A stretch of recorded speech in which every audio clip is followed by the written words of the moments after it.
The re-recording process of the soundtrack is a complex but well-ordered military strategy, a precise and logical progression to sculpt, control, and create the desired sound experience. The original production dialogue, the essence of the heart and focus of the storytelling audio process. Dialogue is always king. You must hear it.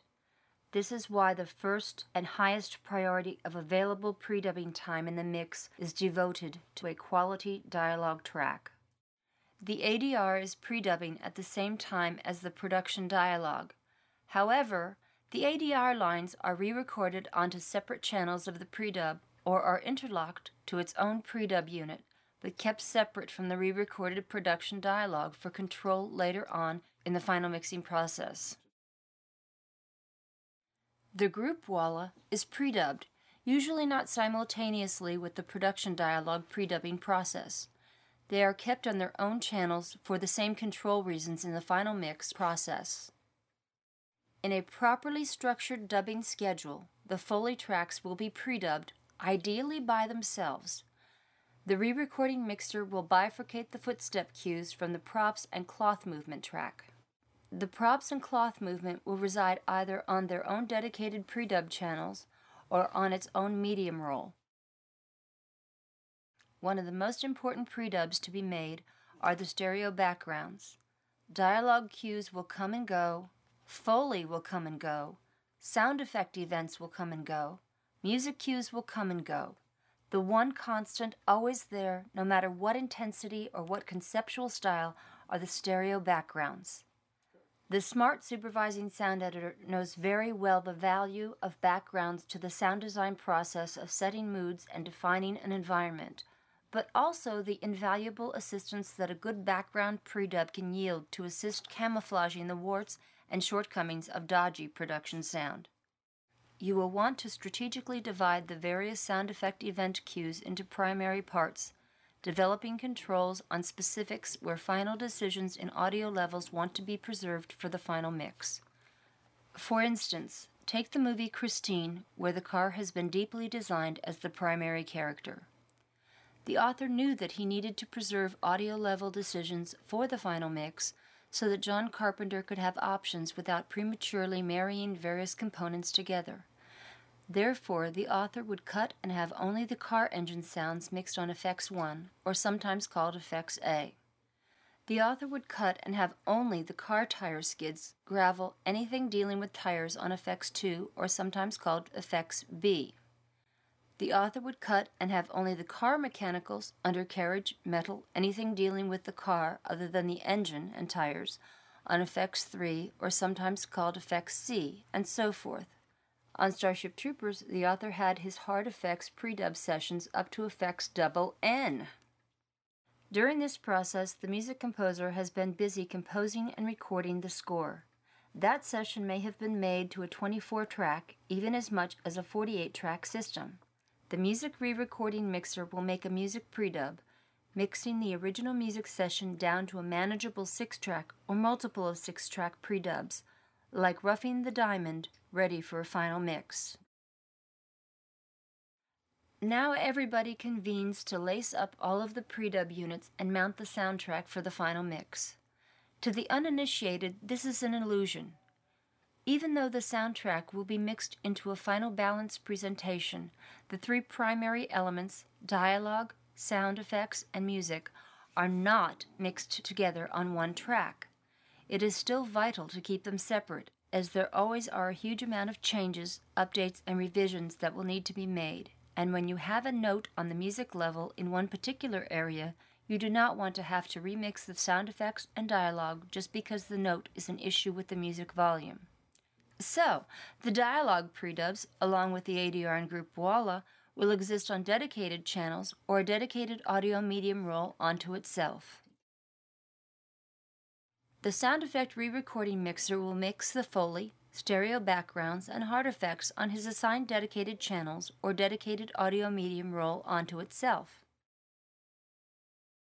The music re-recording mixer will mix the music score onto his assigned dedicated channels or dedicated audio medium roll onto itself. Watching the film, the soundtrack plays and is heard as one unified and final presentation, but is actually three components interlocked together in sync. Once all of the changes, updates, and revisions are completed and signed off on, the client will schedule the Dolby technician to come in and supervise the mixing crew, creating and encoding the Dolby SR2 Trackmaster. The Dolby supervisor will guide the mixers if peaks and tweaks need to be made to make the track fit into the physics of the optical sound parameters.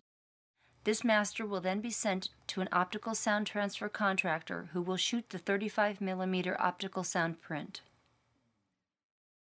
The three digital delivery formats are then mastered, one at a time. Each contractor comes in to assist in the mastering process, developing their own master to ultimately be added to the optical digital format on the final release print. The final inventory of all of the audio formats are ready for the lab. The original audio masters are carefully archived and kept in temperature and humidity-controlled environments for future access. And trust me, they will be. Once the print master is complete, the next step is to satisfy the foreign market. You must produce a full and complete soundtrack without any holes or sound events missing, yet also without any track of English dialogue. This is the main reason why each component, the dialogue, the music, and the sound effects, have been carefully kept on their own discrete roll or separate channels. So you lace up the three component parts of the soundtrack and interlock them. Pull out the PFX units from each dialogue edit session or boot up the Pro Tools dialogue edit session and mute all of the dialogue tracks except for the PFX channels. Pull out all of the Foley units, especially the cloth movement channel. Line these up in sync with the original mixed element rolls. You will be surprised how often you will have to return to the original Foley tracks to augment this foreign M&E. When the English dialogue is muted, more than just flapping lips go with it.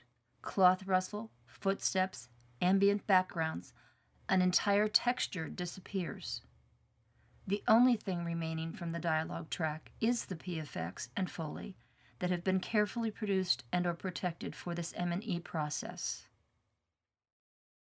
Sweeten the sound effects stem as needed to make up for missing sounds that were in the dialogue stem but could not be isolated well enough as production effects. This is where the cautious preparation of the dialogue editor pays off. If he or she has done the work properly, the mixer needs only mute the dialogue track and make sure that the PFX which the dialogue editor so carefully prepared is open and running, so the production effects that were salvageable will be included in the M&E.